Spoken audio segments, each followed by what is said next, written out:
Ever looked at your life and thought, this can't be it? That was me 20 years ago, walking across London Bridge in the rain, surrounded by grey suits and grey skies. I wanted out, so I moved to Bangkok. But let me tell you, it wasn't love at first sight. In fact, I hated it at first.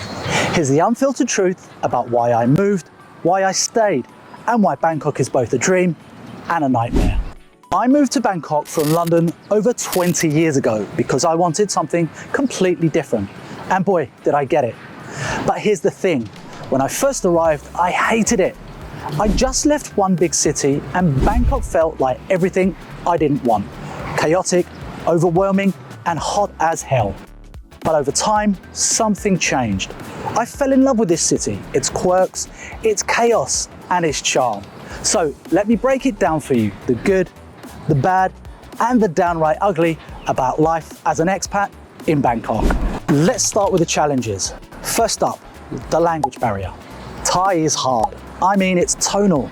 It's got its own script, and let's just say Duolingo didn't prepare me for this. I spent my first year pointing at menus and miming like a bad actor. Picture this, I'm in a street food stall trying to order pad Thai, and I end up with something completely different because I mispronounced one word. The vendor just smiled and nodded, and I learned the hard way that nodding doesn't always mean they understand you. Then there's the food. Don't get me wrong, Thai food is incredible. It's vibrant, it's flavorful, and it's everywhere. But my Western stomach wasn't ready for the spice levels or the richness. I remember my first time trying somtam, that spicy green papaya salad. I thought, how bad can it be? Turns out, very bad. I spent the next 24 hours in a battle with my toilet. Let's just say I've built up my tolerance since then, but those early days were rough. And let's talk about bureaucracy. If you think dealing with government offices back home is a headache, wait until you try it here. Setting up a company in Thailand was a nightmare. The paperwork, the endless back and forth, the language barrier. It was like running a marathon in quicksand. I finally gave up and hired a lawyer, and that was the best decision I ever made. In Thailand, it's not about what you know, it's about who you know. Once you figure that out, things get easier.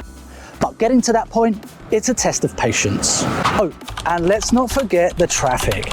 Bangkok's traffic is legendary for a reason. I've spent hours stuck in taxis, watching the meter tick up while going absolutely nowhere. And don't even get me started on the heat. You think you know humidity until you've stood in a Bangkok street market at noon in April. It's like walking into a sauna fully clothed.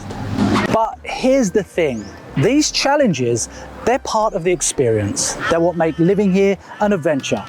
Sure, it's frustrating at times, but it's also what makes you appreciate those little victories, like finally ordering the right dish or navigating the BTS without getting lost. And trust me, these victories feel good. Now, let's talk lifestyle. Bangkok isn't as cheap as it used to be, but it's still a steal compared to London. Let's break it down. Housing here is a fraction of the cost. In London, you're lucky to get a shoebox for about £1,500 a month. Here, you can get a decent apartment with a pool and gym for less than a third of that. Transportation, dirt cheap. The BTS and MRT are efficient, and if you're off the beaten track, a taxi ride will cost you peanuts. Just make sure the driver is on the meter. But don't get it twisted. Bangkok isn't all cheap thrills. Some restaurants and bars here are just as pricey as back home.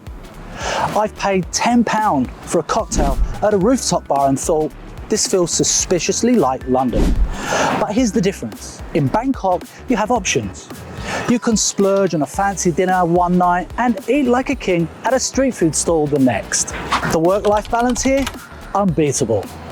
Back in London, I'd trudge to work in the dark and come home in the dark, especially in winter.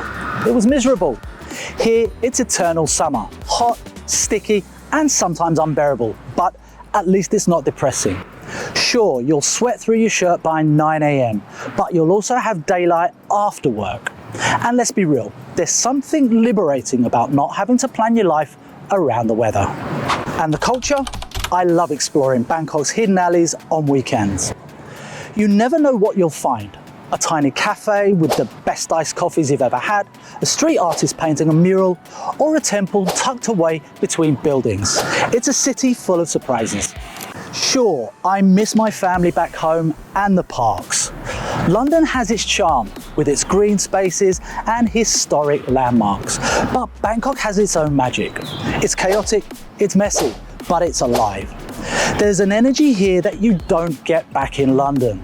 It's in the way the street vendors call out to each other, the way the city lights up at night, and the way you can stumble upon something new every day. So, is Bangkok perfect? No, but it's real, it's raw, and it's full of life. And for me, it's worth every challenge. One of my favourite stories from my early years in Bangkok. It involves a Santa suit, a princess, and a moment of pure panic. So picture this, it's my first few years here and I'm still trying to figure out how things work. Out of the blue, I get asked to play Father Christmas at the opening of the holiday lights at Central World. Me, a guy who's never even worn a Santa suit, suddenly thrust into the spotlight of one of Bangkok's biggest events. So I show up, put on the suit and immediately start sweating. Because of course it's Bangkok and it's 30 degrees outside. I'm standing there trying to look jolly while melting under all that fake fur when suddenly there's a hush in the crowd. And guess who walks in? The princess. Now, I'm not exactly well versed in royal protocol, so I'm standing there like a deer in headlights. She comes over, smiles and asks me, "Where do you come from?" My brain pretty much short circuits, I panic, and what do I say? Lapland. Yes, Lapland, like the mythical home of Santa Claus.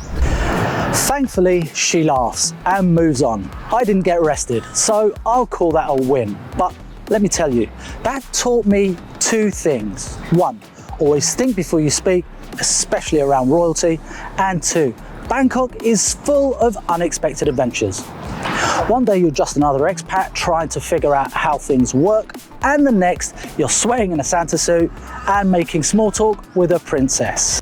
It's moments like these that make me love this city. Sure, it's chaotic, it's overwhelming, and it doesn't always make sense, but it's never boring. And honestly, that's part of the charm. So, would I recommend moving to Bangkok? Absolutely, but only if you're ready for the chaos. If you're thinking about it, do your research. There are plenty of forums and expat groups where people are happy to help, or drop me a comment below. I'd love to hear your thoughts. Have you had a Lapland moment in Thailand? Share your stories, I want to hear them all. And if you're curious about starting a business here, stay tuned for my next video, Starting a Business in Thailand, the good, the bad, and the bureaucratic. Trust me, you don't want to miss it. I'll break down everything you need to know, from navigating the paperwork to finding the right lawyer. Don't forget to subscribe for more real stories, real insights, and the real Thailand. This is Expats Unfiltered Thailand, where we keep it raw, real, and unfiltered. Thanks for watching, and I'll see you in the next one.